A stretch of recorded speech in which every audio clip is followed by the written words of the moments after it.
All I remember, my father carried us all overseas at a young age. My father was a stern disciplinarian. Being the pastor, neighborhood pastor, and the father of 7 boys, I guess he had to be. My father personally wasn't around for me. It was mostly me and my mother. Well, this is Carl Dawkins Jr. Of course, the son of the veteran himself, Satisfaction Dawkins. My father, as I know him as a very responsible man, he was always there for me. I've been living with my father for all my life. He's been rather very supportive. He's understanding to a certain degree. My father was a drug addict. When we got overseas, he started using drugs, so I never really knew my father as... my mother told me he was a good person, but he used to use drugs, so me and him never really have a father and son bond. He was doing his thing and I was doing my thing. I had a strong male influence, which was my grandfather. I also had uncles, and there were a lot. There were about 6 of them. So I had strong male figures in my life, substitute for my father. We did music lessons as kids. It was always music about us. Still the other lessons in terms of school. The relationship we had was a good one, somewhat cagey at times. He was very silent, didn't say much, but he was around. And I guess that made a difference. He was around. My mother, she was not bitter. She just kept on raising us.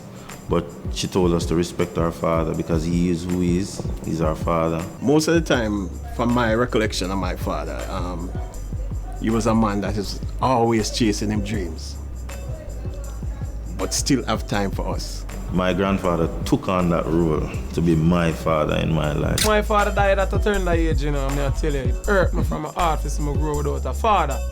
So we're saying that there are 4 core roles of fathering. Unlike mothers that have one solid role, men have 4 splintered roles of fathering. Primary one is protection. And anybody who writes about fathering will always begin with protection because it's the one that women are least likely to do. The second one is provision. A woman can go and become trained and take care of her family, right? We now have the Gender Neutral Child Maintenance Act, right? Which means that women are earning close to 40% of the money of income now, and therefore they can help to take care of the child. In fact, the Jamaican female now has 58 cents compared to every dollar that a man has. Plus, she has greater capacity to take money from a male than a male would have to take money from a female.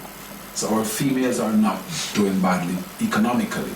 So they can provide, but they can't protect. When a war starts or a crisis starts in a community, people don't run towards a woman and say, help me please, somebody's coming to harm me. That person will be quite stupid, yeah? Right? They run towards a male. Even a weak looking male is still stronger than a female. That is just genetically and chromosonically how we're wired, yeah? Now, the third one, of course, is to serve as what we call an emotional support system for the home. So you're like the supplement. The mother is the core emotional frame, the male is the emotional. The woman should be able to turn to you or even say, wait till your father come, yeah? Right? Because we're a supplement. We're not a primary. All these men who are fooling themselves and say, I'm the primary nurturer, wake up, yeah? You're the secondary nurturer in the home. The fourth one is role model. The research shows 90% of boys, once a father achieves something in life, 90% of boys want to be like their father. And 70% of girls want to be like their father. It's the bad news for some women. Try as you may, work as hard as you can. Once your male partner achieves something equivalent to you, the children will gravitate towards the status of their father because, yes, the world remains chauvinist. Okay? It's just the vibes. It's just life. The research will show that if the mother is a doctor and the father is a lawyer, more of these children will become lawyers. Simple. Now, if a father is a criminal, and the studies done in St. Catherine, adolescents of St. Catherine, the Force Ripe report, the Young Birds at No Storm report, the Belizean study, my thesis, and I can name you up to 17 pieces of work I have done that has said the exact same thing. Boys, a significant proportion of children, boys, will become criminals if their fathers are criminals. In fact, in the Belize study, we found boys lamenting that they know of families where both the father and the son got killed in gang warfare in the same week. The first time my father visited me at school, it took him about 7 years to do that. But when he actually did, it was a moment of panic for me. My friends were telling me that, your father in the school compound. And I said, no, people, you have to be joking. You know, you won't get me with that one. But when I realized that it was actually true, I was so frightened. I flew down about 3 flights of stairs in a couple of seconds because I actually thought something was tremendously wrong with my mother. Maybe the house burned down or something to that effect.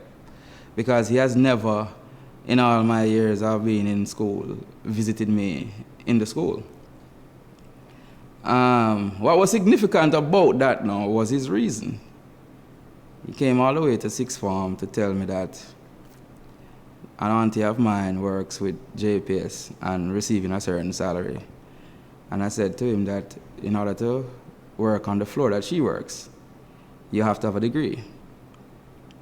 And he said to me, well, you can come get a degree. And right then and there, I decided that I was going to go to the University of West Indies. Before I was joking about it in school, you know.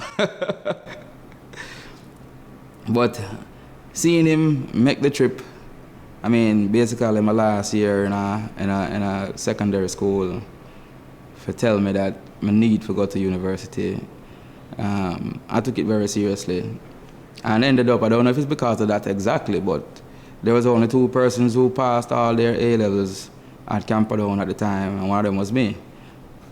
So maybe that was an extra boost, some motivation to get me serious. Well, I grew up in Brooklyn, New York, Flatbush. My life growing up, I always get what I want. I never really have a problem growing up. I grew up as a gangster. Anything I want, I take it. Did a crime, got caught, did 6 years in prison, came out here, met my wife, had my kids. And then I met God. Trying to change is a struggle, but I'm still trying. Sometimes I want to give up, but I'm trying to hold on. I felt if my father was there, my life would have been a lot better. Because I never really had nobody to sit down and guide me. All I grew up around was gangsters. So I never really had nobody to teach me right from wrong. Everybody was doing their own thing, so I was doing mine. Can failing fathers be blamed for the failures and frustrations of their sons? Well, here's some interesting information. A journal by Uppsala University of Sweden found that regular positive contact with the father reduces criminal behavior among children in low-income families. And it also enhances development of the children, such as cognitive skills, learning, reading, and reasoning. I am particularly concerned of the relationship, not only with fathers and their children, but particularly with fathers and their sons. I can remember an incident. I think my son must have been about 9 or 10, and I noticed on a Saturday morning he goes out with his mother. And I was curious to know where they went on a Saturday morning. I understand they went to the hairdressers, you know, and I said, but why you go to the hairdressers? What you do there? Well, he goes with his mother and he sits and watches the ladies got to get their hair done and read comics and so on. And I was concerned because the influence he was having at that time, I was so busy outside working and doing all sorts of things. His influence was really his mother, his big sister, and the helper. What role did a male play in that? So I decided to change things. I decided that on a Saturday morning, we would go to the beach. So every Saturday morning, we went out to Hellshire Beach. I taught him how to swim. We did a lot of swimming out in Hellshire. And Afterwards, we had a good steamed fish breakfast before we head back for Kingston. I was amused for several weeks later. His mother said to him one Saturday morning, "I'm going to the hairdresser, are you coming?" He said, "No." He says, "Why not?" He says, "Hairdresser on a Saturday morning is a girl child business, that." And I was very proud, you know. But that time at Hellshire was a good time. It was a bonding time, it was a sharing time, and I could share with him male to male, man to boy, man to man. And I think that helped our relationship tremendously, and I think helped him in his whole growth and development. For my dad though, as far as we were concerned, schooling was one of the most important parts of it, and he took that as a top priority, which I do give thanks for, because that has contributed to me being this type of person now. Outside of that, we had quite a few recreational times. He's a perfect dad as far as I'm concerned. I love him like that, and I take the time out to do it. Even though now I'm a man of my own and my own kids, I do take a few marks from him. I definitely took most of my personality from my grandfather. His work ethic, his ideology about life, about giving to people, about sharing with people. He was one of the greatest persons I knew and was a very good father, not only to his kids, but to his grandkids. My paternal father, so to speak, wasn't there for me, but I had a lot of stepfathers or probably, substitutes that were there for me in that way. So I think the role of a father goes more than just being there, a sperm donor, so to speak. So it's a cold night in Kingston. She knows her mission. Don't throw your life away. According to a paper done by Dr. Herbert Gale in 2002 on adolescent male survivability in Jamaica, one-fifth of the perpetrators of violent crimes were adolescent males. 1/5 adolescent males. One of the big challenges I always present to men, try and do something good with your life, because that's exactly where your children are going to be leaning to. They're either going to be negating and saying, "I don't want to be like my father," which then erodes your sense of self. Or they're going to come and become exactly like you, whichever direction. Once a father is into criminal activities, that child is going to be affected, because if the child is saying, "I don't want to become like my father," that child is also saying, "I have no identity. I have nobody to identify with." And that child has to go on a march to find somebody to identify with. Primarily, and in some environment, primarily that would be the dad. So the child is moving from the fiend to the devil. Like Lancelot Gobbo in The Merchant of Venice. Who the heck do I turn to? I have the devil on the left, I have the fiend on the right, but a fiend is also a devil, isn't it? Right? So my father's a criminal, I don't want to be like my father. Right? And then you meet a benevolent don, which I've met many of them, who say, "Boy, I send you to school and whatever and so forth, and I am not like your father. Your father is a cold-hardened criminal. I am not like that."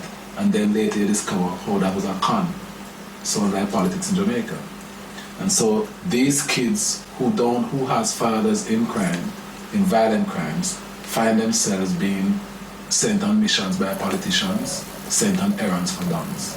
I see them all the time. And therefore, it's not just a father's presence that is important, it's the status, it's the role status of the father that is important. So a father can be there. If you look at the snapshots we've covered about father presence and stuff recently, you see a father can be there but have no influence. Out the last snapshot we did, it found one inner city male out of the whole snapshot with a father who is his best friend, and that one inner city male is at the University of Technology. The one male in the entire sample of inner city youth who were at a university, his father was his best friend. Fathers, don't just be a sperm donor. Be a supporter and make this world be a better place. I think fathers are important to Jamaican young men. It's good for them to have a male role model who is there to show them what it is to be a man. And being a man is important in this day and society, because there are a lot of young youths out there who are wayward. They only grow up with their mothers. There's no strong male influence inside the household for them to not only adhere to, but to follow. And my message to everybody today is that being a father does not necessarily mean you're the child's father. Support a child if you can, even if it's not yours. You know, because you may be a good influence or a great influence to that child in the long run. So support that child. And if you have the chance to be a father, I mean, it's something I'm looking forward to. So when the day comes, I hope to pass on whatever I have to my kids. I think that fathering is very important, especially in the Jamaican context. I think bringing up a child is like a bird flying in the air. It needs two wings. Without two wings, the flying is not balanced, lopsided. And I think a growing child needs a mother and a father. If that father is absent, I think there's an imbalance that this causes. A big illustration to me, as a youngster, I used to rear fishes. And the fighter fish was my favorite one, because after the female laid the eggs, they were kept in a little bubble under a leaf in the water. And who took care of that brood was the father fighter fish. He is the one that hovered around the nest, cared for the little ones. If they fell out of the bubble, he's the one who would catch them and put them back. And as a boy, I just thought that this was a good illustration of what fathers are all about.